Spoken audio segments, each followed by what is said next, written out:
Uno, dos, tres. Ya.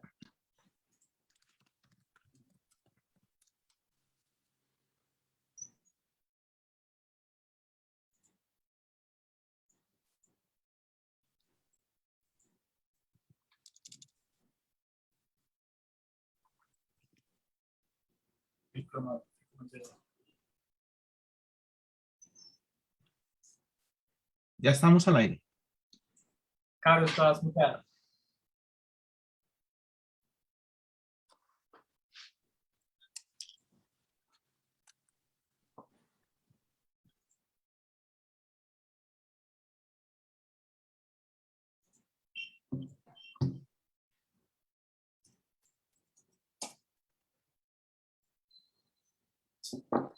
Hola, buenas tardes a todos. Bienvenidos a este segundo día del modus operandi de secretos públicos. Hoy vamos a conversar con Ana María Montenegro, Néstor Gutiérrez, Vladimir Giraldo y Luisa Ungar sobre los proyectos que ellos hicieron para este libro que se llama Secretos Públicos, que también estamos lanzando en compañía de Caín Press. Ana María Montenegro es artista, actualmente es profesora de arte en la Universidad de los Andes, hace video, web, performance e instalaciones. Néstor Marcelo Gutiérrez es artista y docente en la Universidad del Bosque, pinta, escribe y hace performance. Vladimir Giraldo es músico y artista interdisciplinar, ha tenido como eje de trabajo el cruce entre distintas disciplinas, integrando procesos de creación en teatro, danza y performance en diálogo y pensamiento constante con las realidades que se desarrollan dentro de la macro y micropolítica del país. Y Luisa Ungar es artista, profesora e investigadora. Su trabajo revisa relaciones entre el lenguaje, performatividad y memoria colectiva. Y me interesó invitarlos a ellos para esta segunda sesión porque con ellos fue como con las primeras personas que empecé a trabajar este proyecto de secretos públicos, y como les estábamos contando ayer, esto en algún momento quiso ser un performance que ocurría en distintos lugares de la ciudad, en lugares anacrónicos, extraños, raros, y finalmente ese performance nunca pasó, pero estos son como los artistas a los que yo les propuse inicialmente hacer esa traducción de pensar un performance que sucede o sucedió en el pasado en la vida real, y cómo se pasaba al papel, ¿no? Ese problema de algo que no quiere ser un registro, que no quiere ser un catálogo, sino que quiere volverse otro performance, pero en la página impresa. Y sin más preámbulos, le doy la palabra a Ana Montenegro para que nos cuente su proyecto Declaraciones Juramentadas. Vale, pues mil gracias a todos por venir. Estoy súper feliz de estar aquí, como todos. Ha sido un proyecto muy genial, muy divertido y bueno, básicamente como comenzó mi proyecto es que como estaba diciendo Carola, pues la propuesta inicial era que hiciéramos un performance, digamos, en algún lugar de la ciudad, entre comillas, como no convencional. Y desde el momento en el que surgió esa invitación, yo tenía muy claro que quería trabajar con notarías y hacer algo en una notaría.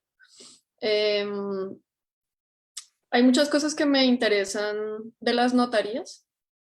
Me gusta mucho ir a notarías, como me gusta mucho las diferencias que hay entre ellas, me gusta mucho como los espacios y como este ambiente todo, sí, como oficinístico y kafkiano, pero pues sobre todo me interesa mucho la idea de la notaría y del notario, ¿no? Porque un notario, lo que pasa en una notaría es que una persona vuelve los trámites que son privados públicos, ¿no? Da como ese aval de fe de que estas cosas, pues que son de la vida privada de uno, se convierten o adquieren esa dimensión pública, ¿no? Y eso siempre me ha parecido a mí como una cosa muy loca, que ese poder esté investido en una persona y sobre todo en Colombia como de esta manera tan, pues arbitraria, ¿no? Como normalmente los notarios son como, las notarías pues son favores políticos, etcétera, hay un gran negocio ahí detrás. Muchas de estas cosas me interesan mucho de las notarías y como esta cosa de que son lugares donde suceden como estas decisiones como de vida, ¿no? Entonces, porque allá es donde uno tiene que ir a informarle al Estado que alguien nació, que alguien murió, que alguien se casó, que alguien se divorció, ¿no? Disputas legales, propiedades, cuando se compra un bien, etcétera. Es como que es un lugar donde si uno se sienta a escuchar, pues la gente por qué va y las historias y las conversaciones, pues es muy interesante, son como puras historias de vida. Entonces todo esto me interesaba mucho sobre las notarías. Comenzó la pandemia, pero pues de todas maneras las notarías también por ser lo que eran como una cosa fundamental, seguían abiertas con muchas restricciones, pero pues abiertas de todas maneras. Entonces yo empecé a ir y uno de los trámites que más me interesó, que escuchaba, eran las declaraciones juramentadas, porque las declaraciones juramentadas básicamente es que uno puede ir a una notaría y decir cualquier cosa y jurar que es verdad y el notario tiene que ponerle, pues le pone un sello y una firma si es verdad, simplemente pues eso queda en un papel como esto es verdad.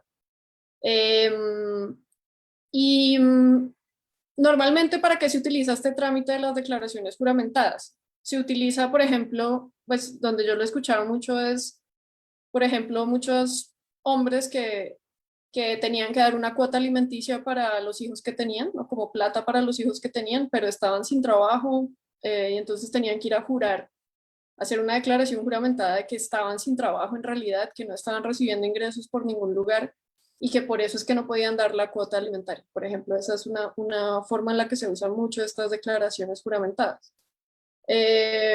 O para bienes, o para hacerle una promesa a alguien que tiene que tener como, pues sí, como una promesa como muy importante familiar, etcétera, de herencias, bueno.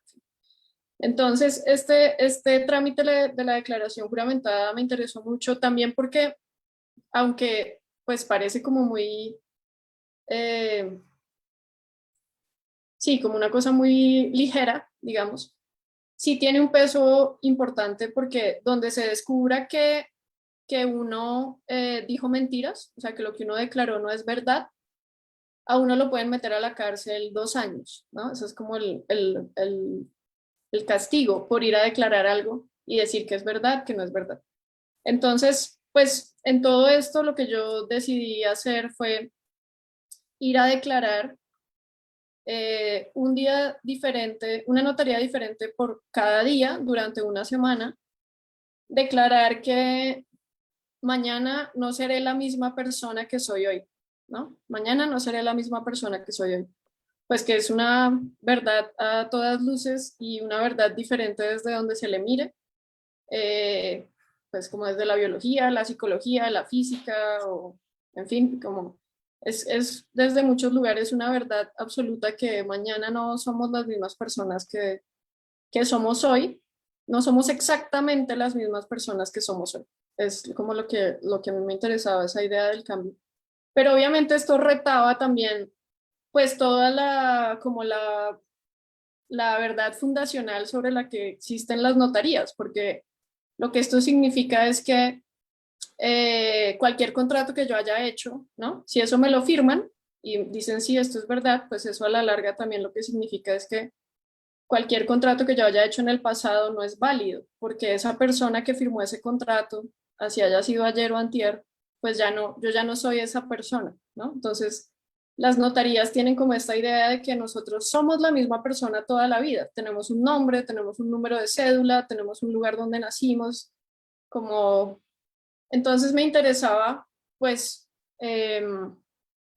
como esa paradoja y retar esta idea de la notaría de esta manera. Entonces, en algunas de las notarías a las que yo fui, pues las conversaciones fueron muy interesantes.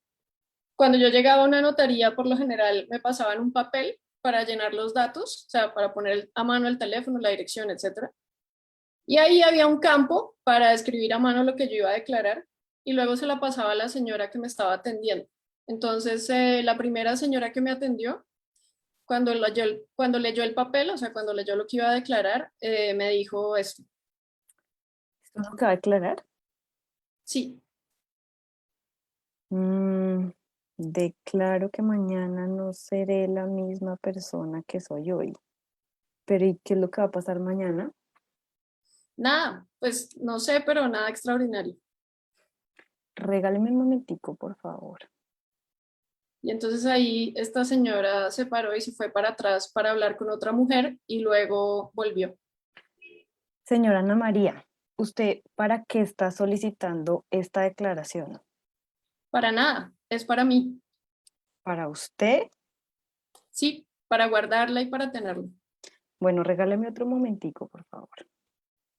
Y entonces ahí esta señora se volvió a ir para atrás y volvió con alguien más.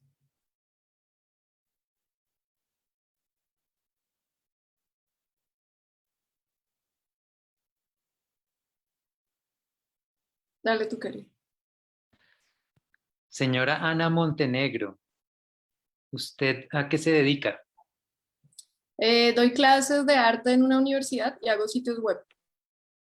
Ya, es que normalmente estas declaraciones se hacen para algo, para una vuelta, para una pelea, ¿sí me entiende? Ah, ya no, pero yo no estoy peleando con nadie.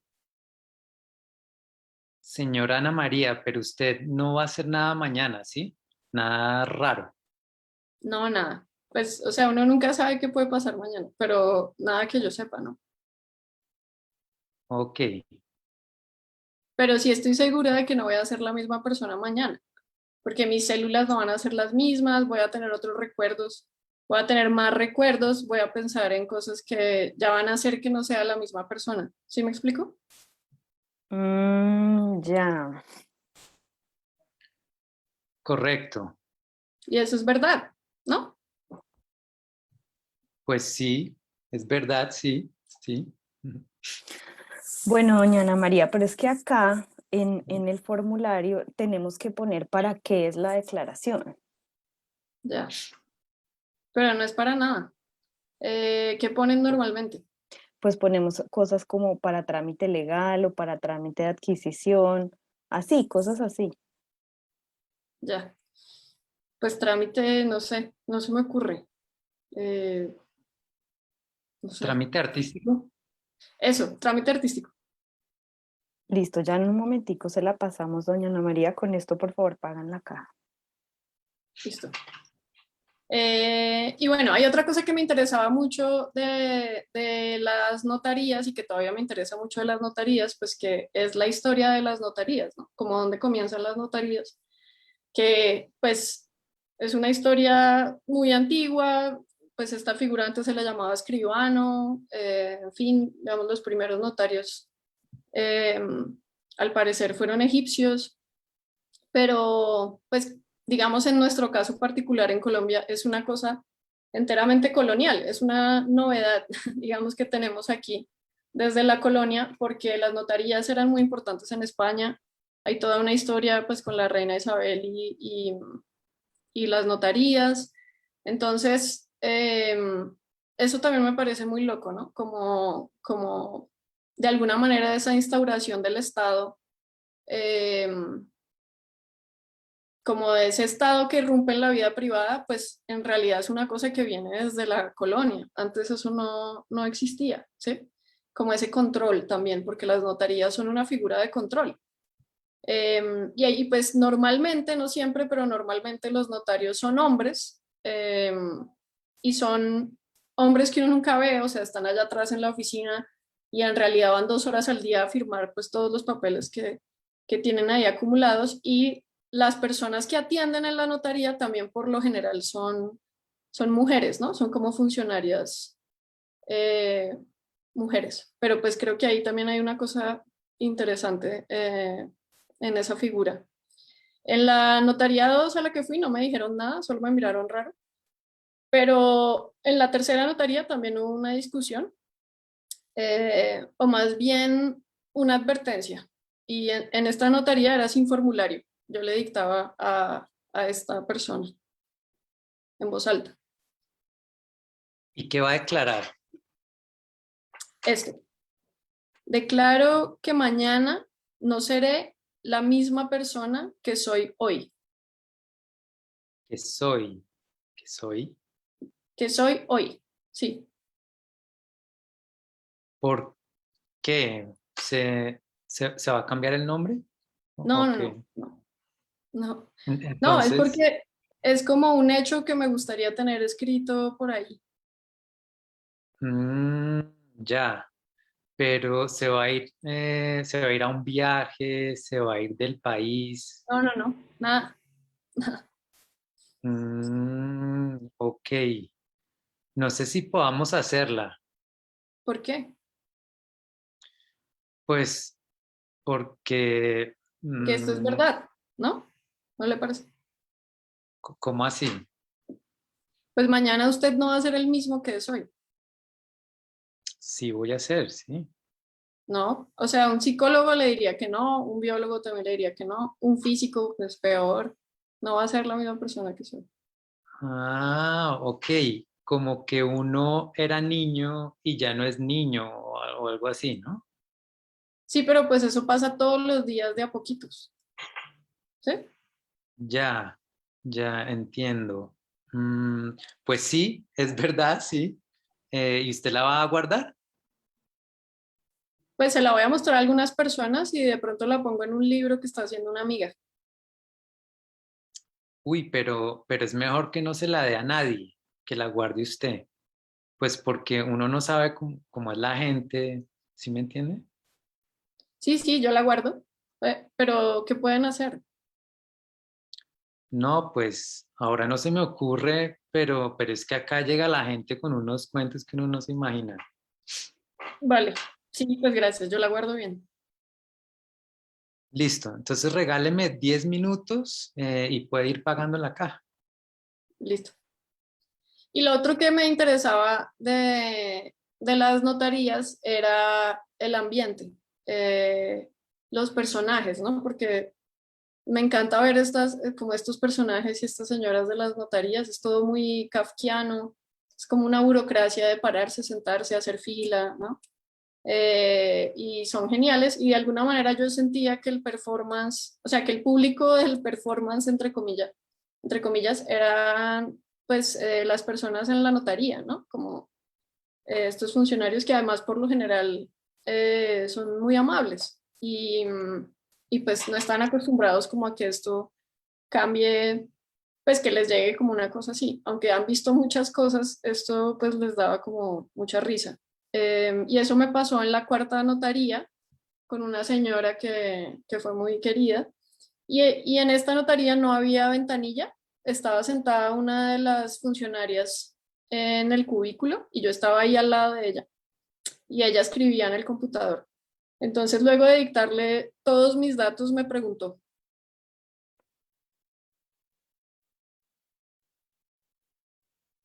Bueno, ¿qué vas a declarar? declaro que mañana no seré la misma persona que soy hoy. Y en ese momento paró de escribir y me miró con preocupación.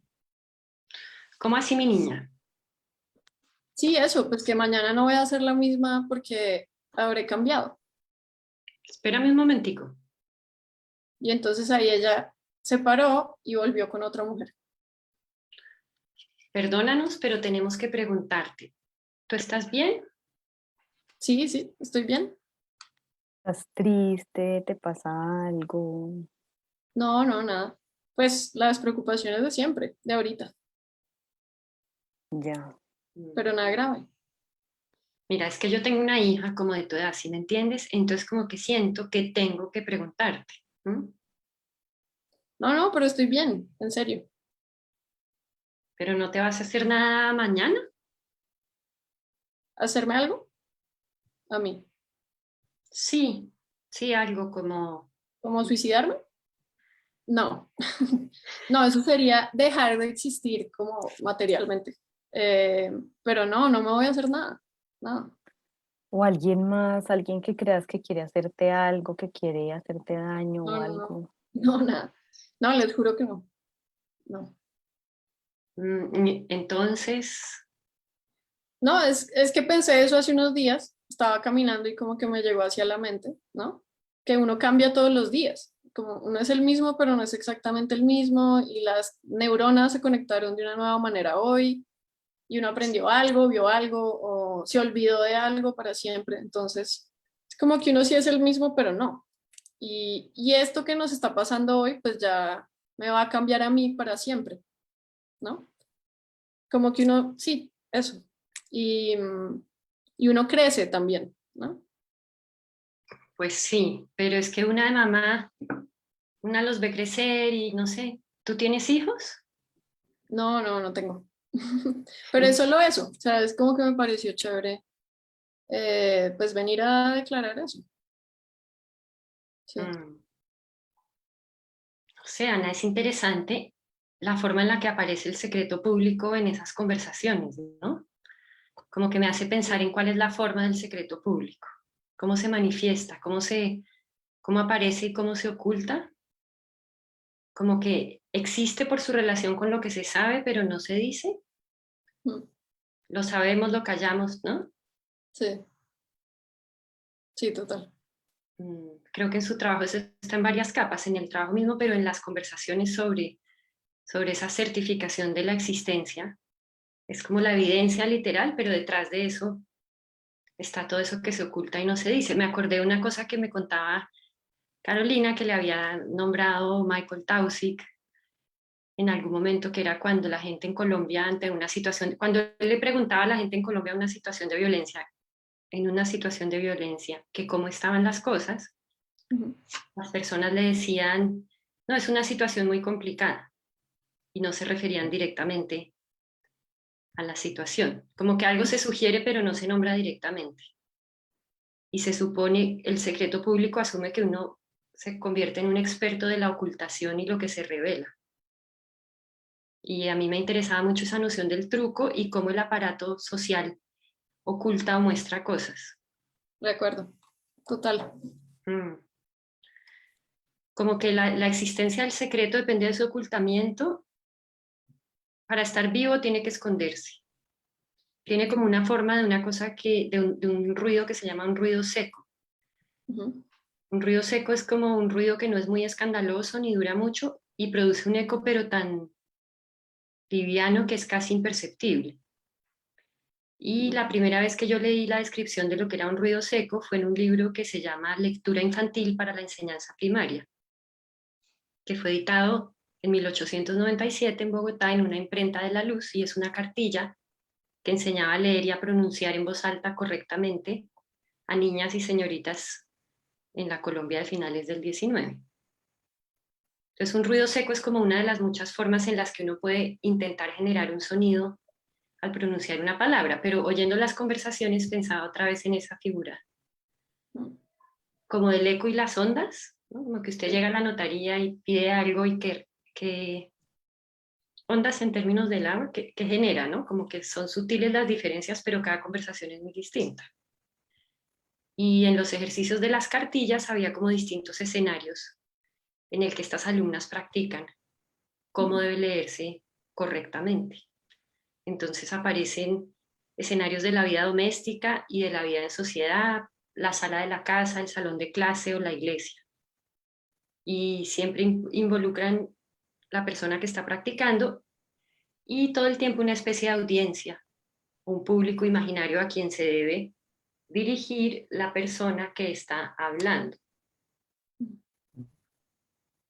Mm, es como una especie de mirada divina, como un ojo omnipresente al que se le rinde cuentas. Un público imaginario al que uno le ofrece una lección correcta. ya, Es como la autoridad, como una autoridad, como una mirada capaz de comportarse, de decirnos el modo de comportarnos. Casi que volviendo a jugar con lo que usted leía y su proyecto, mm, las conversaciones pensaba, ¿dónde queda ese ojo, no? Público. La mirada que controla, también usted hablaba de control. En el caso de las cartillas tiene un género masculino muy claro y funciona de una forma omnipresente, como indicando maneras correctas de leer y de pronunciar. Es una autoridad que me indica cómo comportarme. ¿Mm? y sí, es como que está presente y está permanentemente ahí. Luisa, yo no sé si usted puede explicar mejor esa figura de la autoridad. Pues es una autoridad como un ojo externo que determina el uso correcto del lenguaje y el comportamiento adecuado de estas mujeres estudiantes, como una especie de vocero de lo público, que tiene unos mecanismos muy sutiles de control y es una clave para mantener el secreto. ¿Para mantener qué? El secreto. A ver, lo que yo pensé trabajando las cartillas es que pueden ser leídas como unas especies de instructivos de performance, capaces de generar como catarsis colectivas. Mejor dicho, ¿cómo funciona el espacio social? El espacio social funciona por medio de unos comportamientos. Lo primero que yo hice fue tomar esas cartillas y traducirlas a un performance, que fue a partir del cual Carolina me invitó a más adelante participar en este proyecto, que ha sido también para mí como un ejercicio muy interesante de juegos de traducción, ¿no? De traducción de un medio al otro, del performance después, por la pandemia, un libro, después del libro, este formato. Y cuando yo hice esa primera versión en el escenario, había un coro, y con el coro hacíamos como unos ejercicios de demostración, ¿no? Y con el coro traducíamos un poco esas tensiones que se generaban en las cartillas, ¿no? Esas tensiones que había entre el público y el escenario y las demostradoras. No sé si ahí queda muy clara la figura del coro, pero creo que durante la presentación va a ir manifestándose más claramente. La pregunta era cómo se muestra o cómo se ofrece el secreto público, ¿sí? ¿Cómo se manifiesta? ¿Mm? ¿Y cómo se manifestaba la autoridad en la cartilla? Pues era esta especie de ojo perpetuo del que estábamos hablando, al cual se dirigen las lecciones. Pero bueno, yo hice a partir de unos de los textos encontrados, yo hice un ejercicio de traducción que podemos poner de una, pongámoslo, y no sé si podemos poner ahí el video y ahí puede que aclare un poco la situación con el ejercicio de autoridad. No sé si Fran tiene el video, que tiene un audio.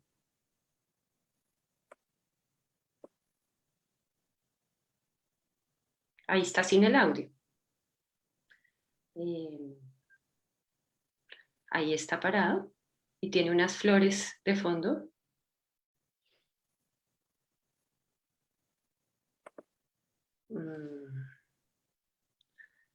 Y ahí volvió. Manifiesto feminista autoayúdico. El cautiverio es una mentalidad, lo llevas contigo. Intenta imaginar. Quiero que encuentres algo de tu vida que te enfurece. Busca más. Te han mentido la vida entera, porque es ahí donde tienes que estar, en el escenario, haciendo lo que tienes que hacer. Expresa lo que sientes. La felicidad es la consecuencia del esfuerzo personal. Si te escribes, retornas al cuerpo. Censura tu cuerpo y censurarás el aliento y el habla a la vez. Tu cuerpo debe ser escuchado. Es la causa y el lugar de tu inhibición. Retorna al cuerpo que te fue confiscado.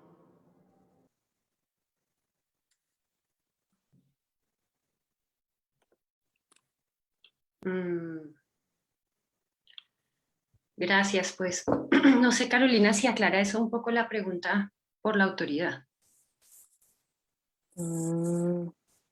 Tal vez sea fácil entender cómo ese tema de la autoridad, pensando o aludiendo en la figura del coro. Sí, bueno, el coro funcionaba en el escenario como una especie de cuerpo social, porque un coro está pensado para obedecer, ¿no? Un coro es la manifestación como de un cardumen que tiene diferentes individuos, pero generan esa especie de cuerpo social. Entonces, en el performance el coro obedecía, pero lentamente iba como desarmando esa obediencia y terminaba dominando la escena. ¿Mm? ¿Está más claro? Sí, tal vez es más claro si, Luisa, yo creo que, ¿por qué no especificamos qué es lo que se denomina en las cartillas como el valor fonético uniforme? Es como una herramienta con la que se ejerce el control desde lo público. Es decir, casi que como pensando en unificar la expresión para mantener una serie de acuerdos, ¿o no? Sí. Se mantiene la expresión, uno puede ver en las cartillas cómo se enseñaban unas formas muy particulares para unificar unas formas correctas de expresión. ¿Sí?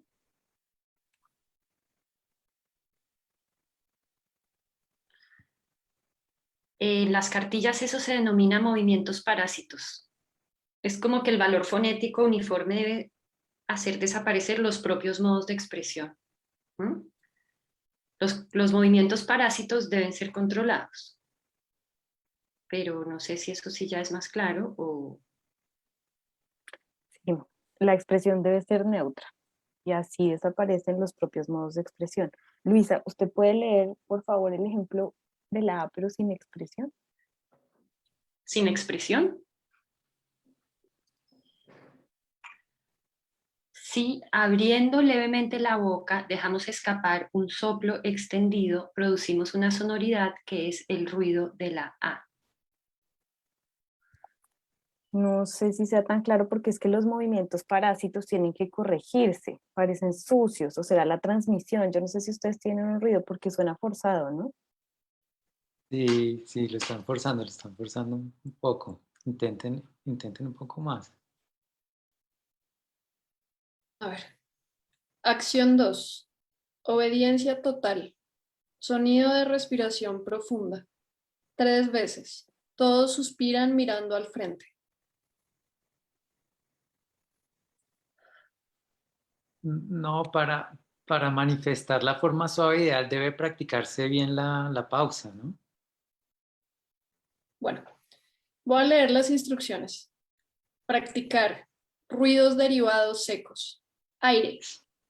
El ejemplo sería, ¿qué es respirar? Respirar es introducir aire al pulmón y expelirlo luego. Nunca debemos introducir una cantidad mayor de aire a la que podemos sostener sin fatigarnos. Así.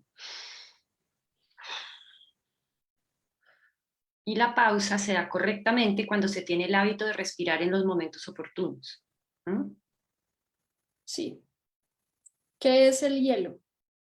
El hielo es el agua congelada por el frío. ¿Mm? Pero hacemos la pausa, ¿o no? Sí, sí, sí, hagamos la pausa, hagamos la pausa. Vale. Se hace la pausa a la vez que la modulación, de nuevo, pero más fuerte. Exacto. La lectura es como el bautizo del hombre civilizado de nuestros días. Mirando al frente, expresión neutra. La lectura debe ser bella y fácil de seguir. Mirar al frente y sigue leyendo. Existe entonces un método, se basa en la transmisión de conocimientos por medio de prácticas efectivas. Así, Sí, sí, como lo entiendan. Sí, como lo entiendan, pero mírense a los ojos, intente ir realizando la acción que propone la instrucción. Puede servir mostrar los mecanismos de trabajo como estrategia, como parecer torpes, angustiarse tal vez. ok, mirar al público, detenerse lentamente.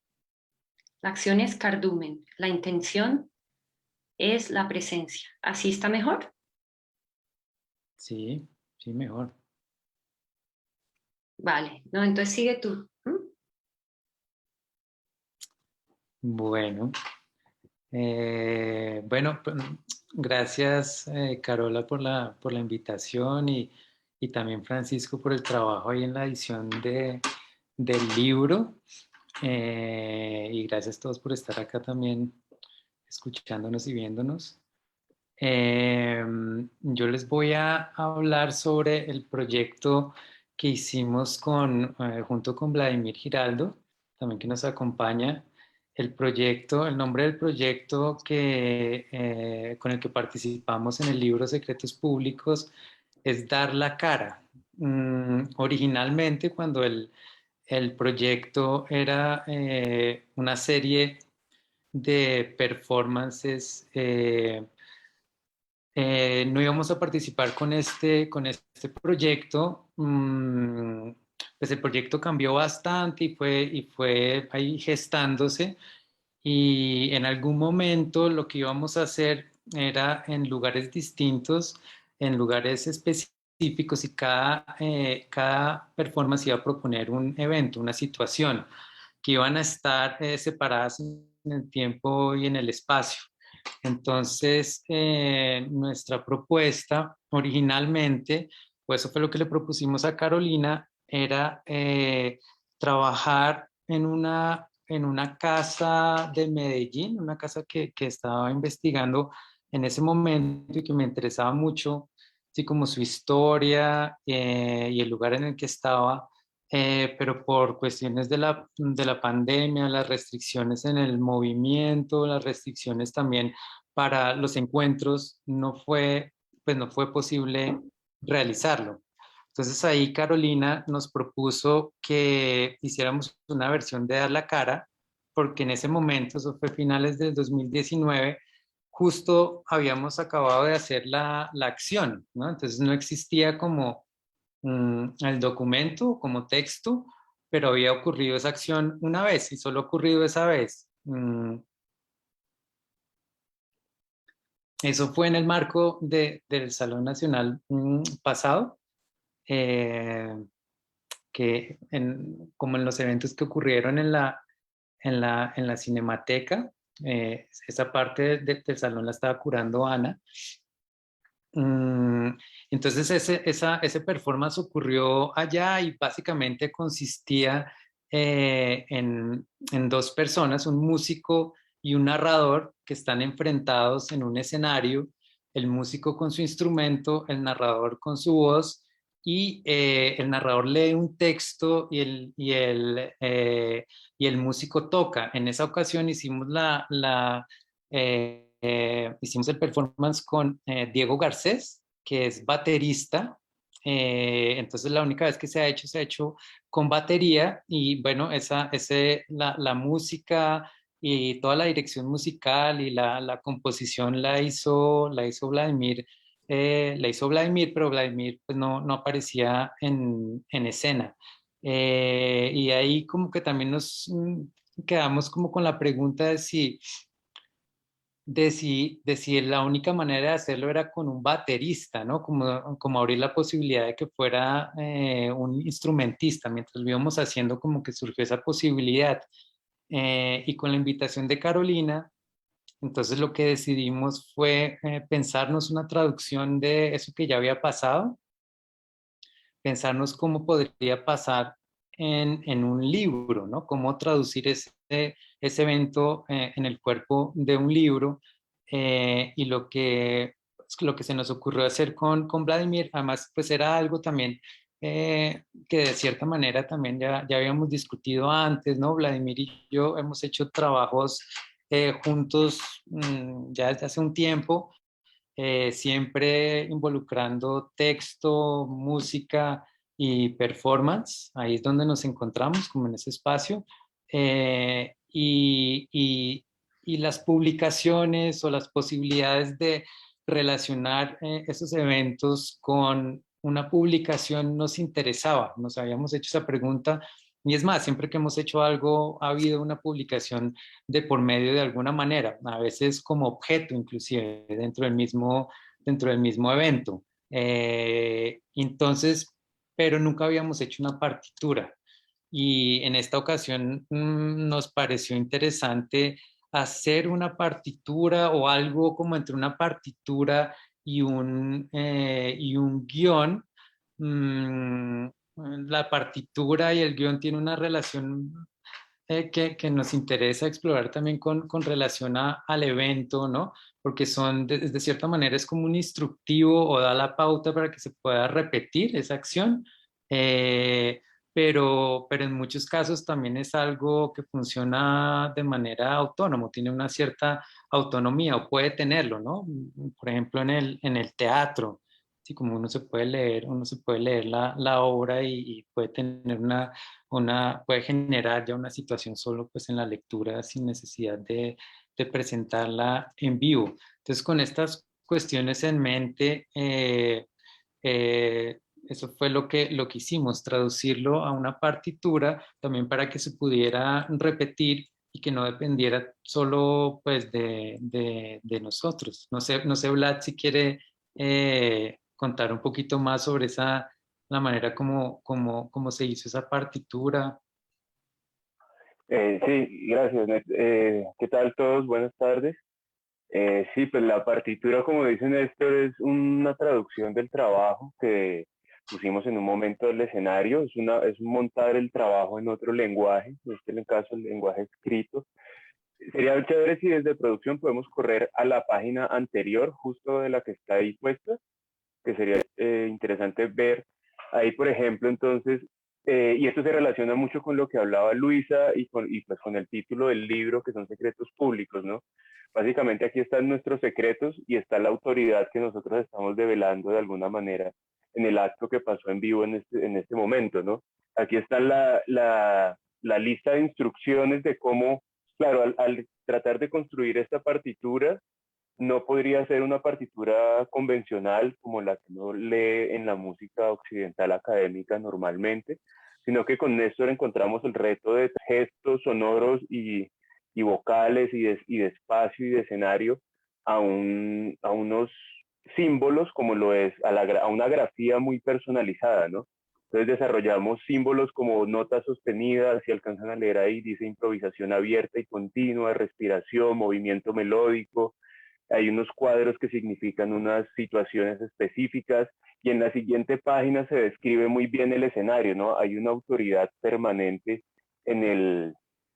implícita en el texto. Sin embargo, hay una gran libertad, ¿no? Hay una gran libertad. El secreto se hace público, pero hasta una parte, porque se pide al intérprete, a los intérpretes la participación constante. Hay otro elemento que es muy interesante, o me parece muy interesante, podemos pasar a la siguiente página, por favor, que es el tiempo, ¿no? El tiempo, si ustedes ven abajo, el tiempo está delimitado, que es un tiempo exacto y es un tiempo preciso, ¿no? Minutos 000, minuto 1:32, 3:20, al minuto 3:40, casi que obliga a estar en una situación de cronómetro. Sin embargo, la escritura es muy abierta y está pensada, como decía Néstor, para que cualquier intérprete musical, cualquier músico que esté dispuesto a seguir estas instrucciones, pues lo pueda lograr. Pasamos a la siguiente página, por favor.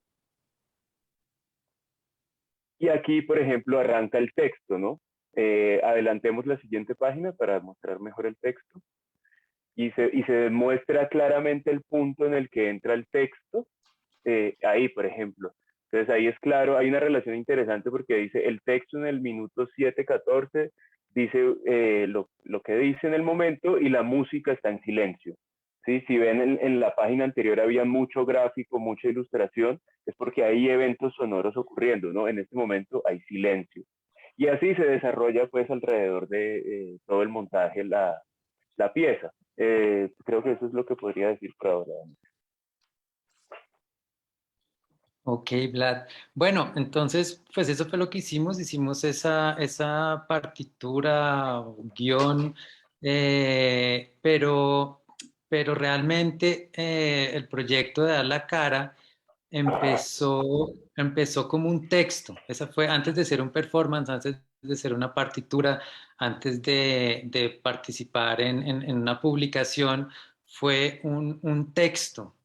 Y ese texto surgió como una experiencia que tuve que regresando después de una temporada en Boyacá, una temporada decembrina, una parte de enero,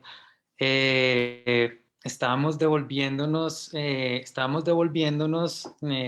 con mi pareja del viaje y cuando regresábamos hacia Bogotá en la autopista, en algún punto entre Villapinzón y Chocontá. Si conocen la vía, es más o menos cerca de donde están esas antenas repetidoras ya abandonadas de lo que era el canal el canal 1 y Señal Colombia, como esas repetidoras funcionaban antes.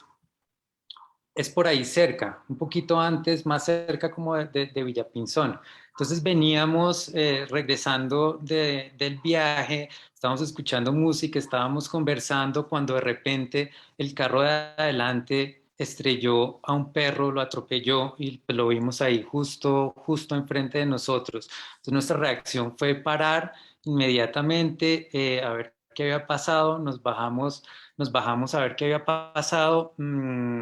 A las personas del carro no les había pasado nada, pero el perro había quedado ahí tendido en la mitad de la carretera. Y pues era muy impresionante verlo ahí tendido y estaba vivo, estaba claramente vivo, se veía que estaba respirando y también estaba mirando, justo quedó mirando así de lado, justo hacia donde nosotros estábamos en la orilla de la carretera. Y yo le estaba mirando hacia los ojos y como que le decía, perro, venga, así como salga de ahí, sí, por favor salga de ahí, pues con esa angustia que le pasaban carros, se podrán imaginar la situación tan dramática, ¿no? Pasaban carros por el lado, frenaban en seco, ¿no? Siempre a punto de atropellar al perro y el perro pues evidentemente no podía levantarse, así como le habían dado muy duro. Entonces en medio de la adrenalina me metí a la autopista donde estaba el perro y cuando estaba al lado me di cuenta que pues que no lo podía jalar porque me iba a morder, ¿no? Y además era un pitbull, entonces me dio un poco de miedo en ese momento y vi que estaba el bumper del carro que lo había estrellado justo ahí cerca. Entonces cogí ese bumper y con el bumper arrastré al perro hasta la orilla de la carretera. Ahí al ratico llegó una señora y su hija muy atentas con un balde con agua, le lavaron las heridas al perro y pues como que lo consintieron un poco. En ese momento ese perrito parecía tranquilo, ¿no? Pues obviamente estaba súper herido, ¿no? Se veía muy mal, pero estaba como tranquilo, de cierta manera como a gusto con la compañía. Pero no duró muchísimo más que eso, sí, unos minutos más, unos minutos después de lavarle las heridas, el perrito empezó a respirar, muy rápido y después su cuerpo se contrajo y inmediatamente después las patas se le estiraron y los ojos quedaron vacantes, así como los ojos de los muertos, ¿no? El perro se murió en ese momento, entonces lo enterramos, dimos una plegaria y bueno, pues continuamos nuestro camino. Eh, a mí esa experiencia me afectó bastante, sobre todo como la sensación en las manos de ese momento en que la vida se le fue al perro, ¿no? Como ese momento, es lo que más recuerdo de la muerte del perro. Y en esos días después, cuando llegamos a Bogotá, pensaba constantemente en ese perro e inclusive soñé con el perro algunas veces y en algún momento decidí pues escribir sobre eso, no porque tuviera en mente algún trabajo o algo, sino para, no sé, como para lidiar con la experiencia. Entonces, cuando empecé a escribir, también en algún momento recordé un recorte de periódico que había guardado desde hace años, desde el 2005. Yo tengo por ahí archivados como recortes de periódico, fotografías, cosas así. Antes hacía eso mucho más que ahora, pero recordé ese recorte del periódico, fui y lo busqué, lo volví a leer, y ese recorte es un recorte chiquitito, una cosita así, era sobre un atentado que le hicieron a Germán Vargas Lleras en el 2005. Vargas Lleras estaba en Caracol Radio, estaba participando de un panel de ese programa radial Hora 20, que además yo lo escuchaba bastante, ese no lo escuché, pero estaba participando de ese panel y no recuerdo a qué horas termina el programa, por ahí 9:30, 10 de la noche, y justo después salió, eso debe ser por las 60 y pico, 68 por ahí, cogió la novena, y el carrobomba lo estaba esperando y pues estalló. No hubo víctimas humanas tras el carrobomba, eh, pero sí hubo hubo muchas pérdidas materiales, claro, y hubo algunos heridos, ¿no? Sobre todo escoltas de Vargas Lleras, pero el conductor de Vargas Lleras salió a 1000 y lo pudo poner a salvo después. Entonces, no hubo pérdidas humanas. La noticia fue una noticia bastante, pues, sonada, ¿no?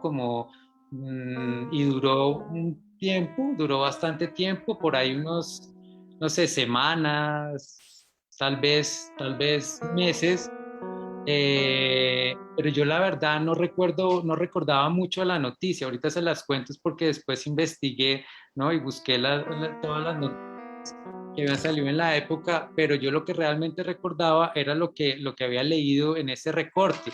Y el recorte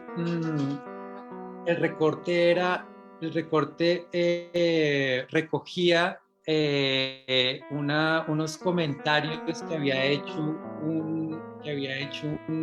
un reciclador que se había visto afectado por el carro bomba, que estaba por ahí cerca cuando el carro bomba estalló.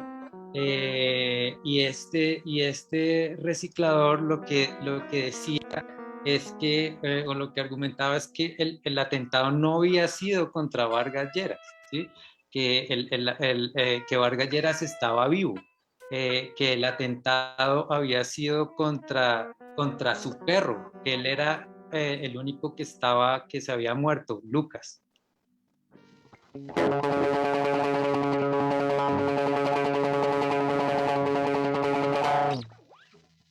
¿Cuál senador ni qué hijo de puta? ¿Cuál senador ni qué hijo de puta? ¿Cuál senador ni qué hijo de puta? Fue contra Lucas, mi perro. Él es el que está muerto. Esto decía Luis Antonio Molina mientras abrazaba el cadáver. Son las camionetas sin vidrios y los escoltas heridos, pura coincidencia.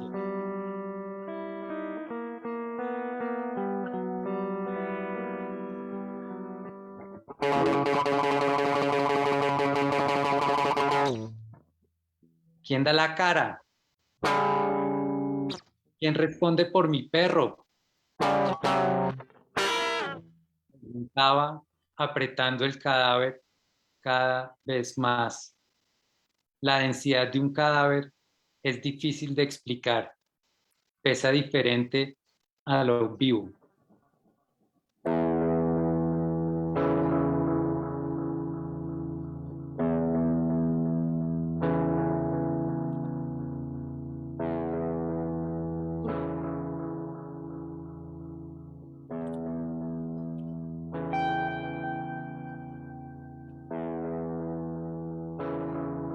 Dos. 3, 4, 5. 5, 1, 6, 2, 7, 3, 8, 9, 4, Sueño con ese 10, perro, muerto y enterrado en la orilla de la 11, autopista. En mi sueño, su 12, espíritu se levanta de la tierra y anda. 13, La cara no es la del perro, 14, es la mía. El espíritu del perro 15, con mi cara. 16, 17, 9, El lugar, un cementerio de perros. 18, 10, El espíritu 19, va al cementerio a cantar. 20, 12, 13. 21, Lo que 14, cuenta son las tumbas, 22, 16, casi todas cubiertas por la vegetación. 23, 17, 24, 19. 25,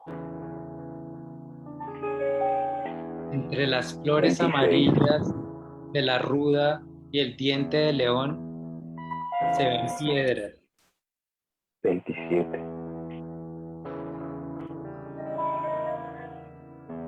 28, 14, No hay lápida, no hay cruces, ni otros 22, signos visibles de las tumbas. 29, 23, 31, 32, Mi sueño siempre termina igual. 33, El espíritu cuenta hasta la última tumba, 34, se despoja de mi cara y la deja ahí. 35, 36, 22, 37, 23, 38, 24, 35,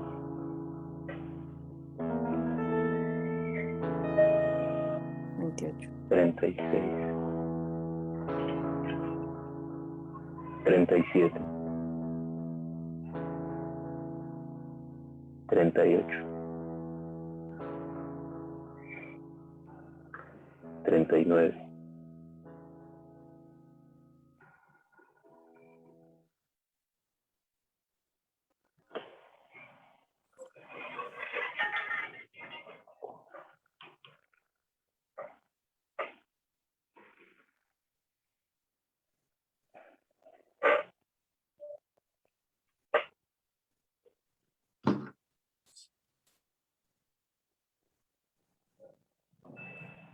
de la transmisión.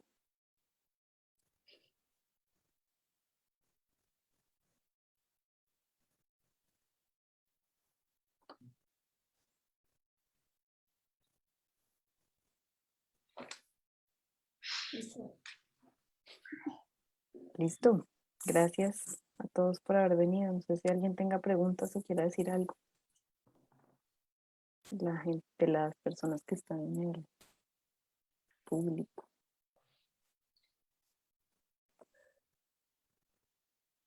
Gracias por la invitación.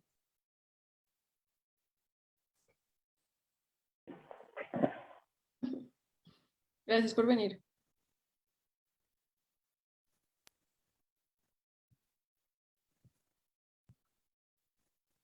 Bueno, muchas gracias. Nos vemos mañana nuevamente a las 5. Vamos a cerrar acá. Queríamos alargar más este silencio incómodo hacia el infinito, pero Estuvo buenísimo, vamos a dejarlo gracias. ahí. Gracias a los que vinieron. Nos vemos mañana en este mismo canal 5 en punto. Gracias. Vale. Muchas Gracias. gracias a todos. Hasta luego. Chao. Chao. Buenas noches, que estén muy bien.